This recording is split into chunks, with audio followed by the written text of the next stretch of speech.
Hello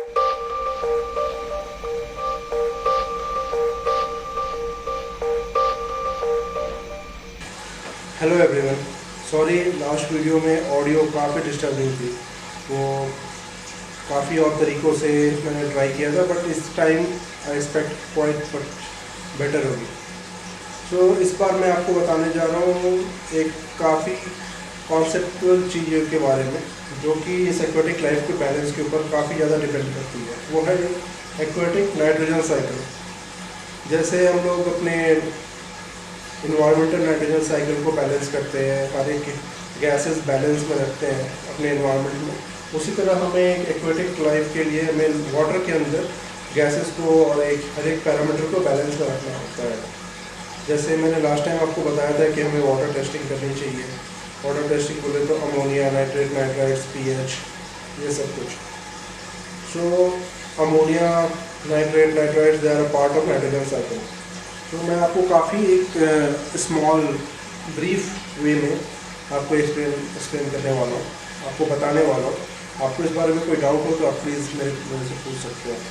first of all, nitrogen बोले तो एक फॉर्म होता है गैसेस का, हमें सब कुछ पता है। सो हमारे टैंक में नाइट्रोजन आता कहाँ से? तो बेसिकली आप फिशेस को जो भी फीड देते हैं, जो भी खाना खाती हैं, वो फीड को डाइजेस्ट करके जो कुक करती हैं, वेस्ट प्रोड्यूस करती हैं, it's a form of waste, is a form of ammonia. So जो वेस्ट है जो पानी में जाता है, वाटर में सेटल डाउन होता है या हमारे फिल्टर में जाता है, वो एक फॉर्म होता है अमोनिया का। सो अमोनिया को जो हमारे फिल्टर में बेनिफिशियरी बैक्टीरियाज होते हैं, जो भी बेनिफिशियरी बैक्टीरियाज हमारे फिल्टर मीडिया, सिरेमिक रिंग्स और बाकी सब चीज़ों में स्टोर रहते हैं, वो उस अमोनिया को ब्रेक कर देते हैं नाइट्रेट्स एंड नाइट्राइट्स में।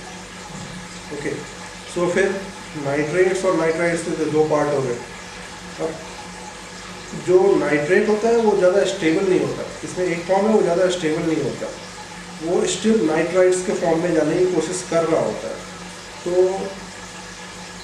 उसको नाइट्रेट से नाइट्राइट जब तक वो नहीं जाएगा तब तक वो अनस्टेबल रहेगा, मीन्स NO2 और NO3। तो NO3 is nitrite, it's quite stable, और NO2 is unstable. So both are harmful. अगर दोनों आपके टैंक में मार्जिन लेवल से ऊपर आ रहे हैं, मीन्स 25 ppm से ऊपर या किस कॉन्स्टिट्यूएंट से ऊपर हो रहे हैं, तो आपको डेफिनेटली ध्यान देना पड़ेगा, क्योंकि आपके फिल्टर में कुछ इम्बैलेंस हो रहा है। एक बार आपका फिल्टर बैलेंस है, आपके वाटर साइकिल्स बैलेंस है, एवरीथिंग बैलेंस है, तो कोई दिक्कत नहीं होगी। तो फिर एक बार फिशेस ने खाना खाया या फिर आपने ज़्यादा फूड डाल दिया, उससे भी अमोनिया स्पाइक हो सकता है। अमोनिया स्पाइक होने के बाद जो आपका फ़िल्टर है, अगर फ़िल्टर स्पाइक को बैलेंस कर गया क्वाइट मच को, अगर नहीं बैलेंस कर पाया, इसका मतलब जो आपके टैंक का नाइट्रोजन साइकिल है वो कम्प्लीटली फेल हो जाएगा। अगर इसमें एक केस और आ सकता है, अगर आपने फूड ही नहीं दिया, तो कोई भी पूछ सकता है ना, तो उसमें कोई दिक्कत नहीं है, आपके में नाइट्रेट्स और नाइट्रेट्स स्पाइक नहीं हो रहे हैं, मतलब बढ़ नहीं रहे हैं, आपको वाटर चेंजेस नहीं करना है, कोई कुछ नहीं करना है। अगर आप चिकलेट्स को अगर 3-4 डेज तक फीड नहीं देते हैं, then also it's good, they are happy to go, but feeding is fail. So ammonia nitrites में जाएगा, फिर आपको जो नाइट्रेट्स जो होंगे वो भी नाइट्राइट्स में पहुँचेंगे।